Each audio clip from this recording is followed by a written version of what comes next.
Hi, my name is David, and today I'm going to be talking about A Thousand Splendid Suns by Khaled Hosseini. And what I'm going to be talking about is how this can be read through the Marxist social class lens. Um, a theme that I picked up through this lens is higher class people are more likely to succeed compared to the people that are in the lower class, which means that people who are in the lower class are less likely to succeed. The reason why I believe this is because there's just so many things that happen in the story that it's just um, it just seems this way because there is a lot of ups and downs for a main character, Miriam, and she just faces a lot of challenges throughout the story. And this is what made me pick it up because she basically lives in three different types of social classes with three different people. Those three different people are her mom, her father Jalil, and her husband Rashid. So my first point, basically the things were when she was living with her mom. Um, they didn't have much. They grew up in a place where, well, she grew up in a place where there just wasn't much for her to do. She was so used to doing things, um, very small, very quick. Her mother didn't really treat her well. She called her Harami. I can't really remember what that is or what that meant, but I just remember it wasn't a good word for like a good word for her. Um, her mother never really liked her father, Jaleel, um, because I don't know, she felt like he left them out in a way, and that his wives were the ones that kind of pushed them away from them, well, from him. Um, and also, they got into an argument about how Miriam wanted to visit Jaleel, but her mother didn't like that. So when Miriam decided to take off, she decided to commit suicide. A quote I picked was, "You are a clumsy little Harami. This is my reward for everything I've endured." And heirloom, breaking, clumsy, littler Harami. This quote I picked out was because it was just it just kind of connected to what I saw as the thing because she just wasn't being treated right.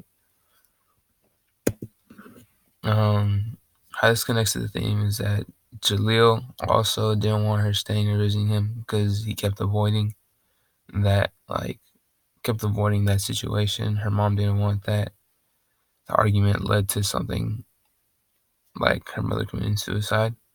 So she really didn't realize what this could have led towards or what this could mainly lead into. And that, as a social class person who's in that lower level, you hope for the best, but you just don't know what's gonna happen.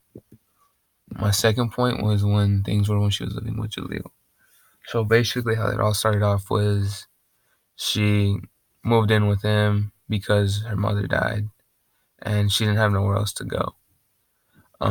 She was only there because she, again, had nowhere to go. His wives didn't really want her there. Um, they just felt like she really wasn't a part of them or wasn't a part of what they had. But they also eventually found a way of getting rid of her, and Jaleel was okay with that.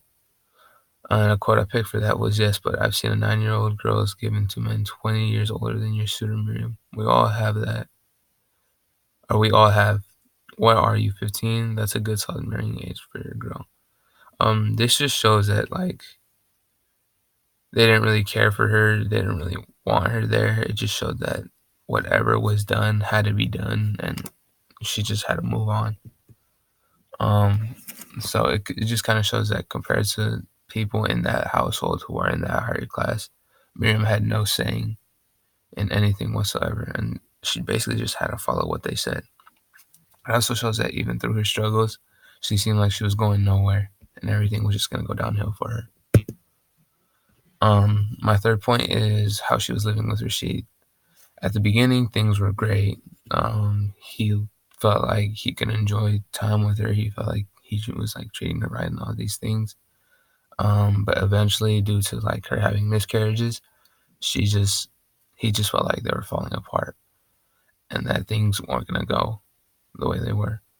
But when another character, Layla, when she comes in, Rashid tends to compare her and Miriam together, which is kind of like bad because this was like already a point where he started treating her wrong and he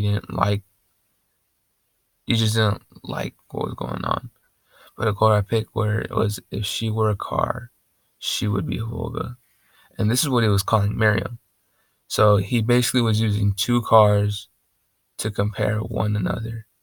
I think he called Layla like a Mercedes or something. I can't really remember. It was just like one of those nice luxury cars. But when he called Miriam a Volga, it was just, I don't know, it just didn't feel right. The reason why this connects to the theme is because at the beginning, things felt like they were getting better. Things were just in a good area. But Rashid turned out to be an alcoholic and he decided being abusive towards her physically, mentally, which does show as a lower class person, she just didn't have a chance at succeeding. Um, Conclusion of my overall theme is that in the story, people that are at a social that are at a higher social class are most likely to succeed more than others. Which that people at lower levels don't have a chance to succeed. How this connects to the theme is that looking through a social class or Marxist lens is comparing where characters fit best. But for Miriam, she came from a lower class, then went to a higher class, and ended up in a middle class, where everything just went downhill for her, and then she just ended up dying at the end of the story. Thank you.